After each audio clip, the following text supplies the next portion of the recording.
Good morning, everyone. This is probably about the umpteenth video that I've made. I hate recording myself, but it's time that I did a video showing proof. This is my testimonial for John McKeag and his bulletproof trust, and this stuff works, y'all. I'm not going to say that it's easy. It takes dedication, and you have to make sure that you follow word by word what John's telling you. Go through the process. Don't be like me and just start doing stuff without completely educating yourself on every step. But, I mean, because that's important. Otherwise, you're going to have to go back every time and fix things. So don't do that. When John says, get your first and last name trust. Get your first and last name trust, right? I didn't do that. So I don't know if that's what made things harder for me. I would assume, right? Follow the procedure of what you need to do. So, yeah.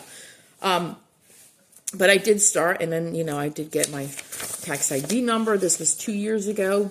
I had another trust before that, and I had a ID number for that as well. That was easy peasy, no problem with that. I had made my trust. I went and brought them to the bank. I deal with Regions Bank. I had 2 accounts for 2 separate trusts. There's 2 of them. There's the one that I'm operating currently. But there was no issues at the bank, honestly. And at one point, I shut one down and opened it back up. No issues with that at all. I had deeded my vehicles, one into each trust. And I've deeded my property into the trust. I have those documents here somewhere, but and that was 2 years ago when I deeded the house into the trust.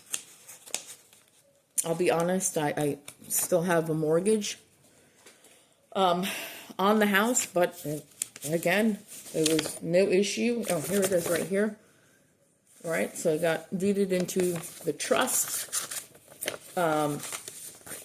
Then February of 22, I filed for a tax exemption, and then I got approved. If you can see that right there, I got approved in June. So I didn't pay property taxes for 2 years. Unfortunately, this summer, back in June, when you start to disturb the hive, people start coming out of the woodworks, and people want to keep you slaved to the system. So there was a complaint filed back in June, and I've been fighting with that. And Alan Poe, oh man, thank you, Alan. He's been such great help in helping me with this and getting documents for me. I visited John, and that was an experience in itself. I didn't know how that was gonna work.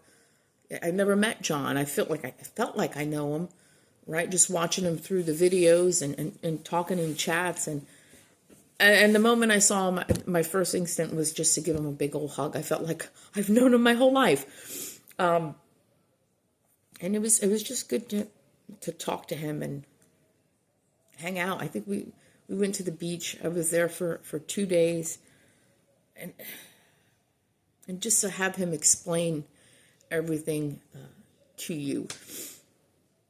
I'll be honest, sometimes I felt like certain things were beyond me. Maybe I just have a little bit of a pea brain for what John says. But I'm learning, right? We're all learning. But anyway, so I came back and I had to submit everything all over again that I did 2 years ago. I had to resubmit to the Board of Assessors for the exemption.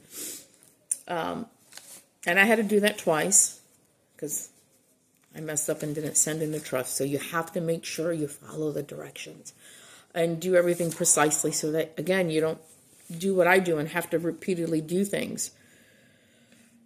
So I sent in everything, and it was denied by the Board of Assessors. And I appealed it, and my next step was to go in front of a 3-member panel, which is the Board of, I forgot what they call it. Anyway, it's another board of,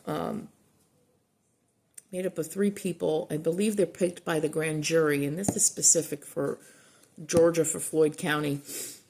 And I was honest.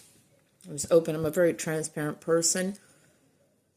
I said my piece, and they wanted me to wait for my results, and I couldn't say. I had to, or for the decision rather, and I couldn't. I had to get to something to help out in the community, so I left. And less than a week later, I get a letter in the mail from the board members. This equalization, that's what it is the Board of Equalization.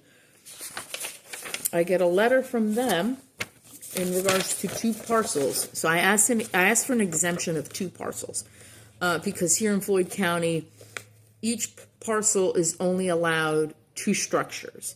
So I kept them separate so I wouldn't limit myself to the amount of structures on the properties. So you can see right down here, it says, my goodness, here it is, no change, exemption granted. All right, so this is for those properties. And that was December 17th. So we're good. We're good as gold. I'm grateful to John. I'm grateful to Alan. That's my testimony. Hopefully it'll get put up, and if there's any questions that I can answer to the best of my knowledge, I will. Thank you, everybody. God bless. Thank you, John, and thank you, Alan.